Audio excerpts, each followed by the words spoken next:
वाली police station क्षेत्र में कानून व्यवस्था को धत्ता बताते हुए 3 बदमाशों ने रिलायबल ग्लोरी टावर में दिन दहाड़े सनसनीखेज लूट को अंजाम दिया।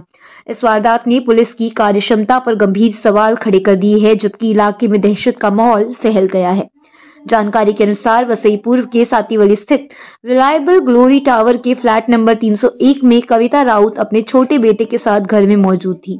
दोपहर करीब 1 से 1:30 बजे के बीच 3 अज्ञात आरोपी दरवाजे की घंटी बजाकर अंदर घुसे। आरोपियों ने कविता राउत की गर्दन पर चाकू रखकर उन्हें धमकाया और उनके छोटे बेटे के हाथ टेप से बांध दिए। आरोपियों ने घर में मौजूद आभूषण व नकदी लूट ली और मौके से फरार हो गए। उनके जाते ही पीड़िता ने शोर मचाया, जिसके बाद ये पूरा मामला सामने आया।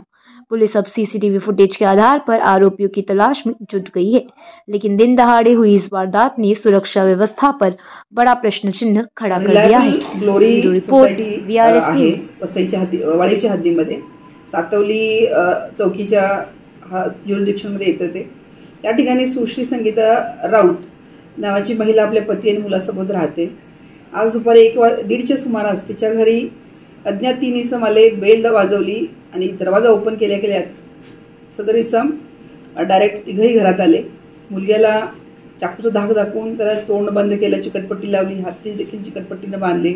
त्यानंतर सदर महिला किचनमध्ये होती, तिने काही प्रतिकार करण्याअगोदरच तिलाही चिकटपट्टी लावून तोंड बंद केलं, हात तिला अटकाव केला। त्यानंतर सुरीचा धाक दाखवून तिच्याकडून कपाटाची चावी प्राप्त करून घेतली आणि त्यांनी रॉबरी केलेली आहे। 3 इसम होते ते, त्यांचे डिटेल्स आम्हाला मिळत आम्ही चौकशी करत आहोत। 3-4 टीम तयार केलेले आहेत। त्या टीम सदर इसमांबद्दल माहिती घेत आहेत। जुने रेकॉर्डवरचे आरोपी देखील आम्ही त्याचेही आणत आहोत, इंटरॉगेट करत आहोत। क्राईम ब्रांच देखील त्यामध्ये काम करत आहे।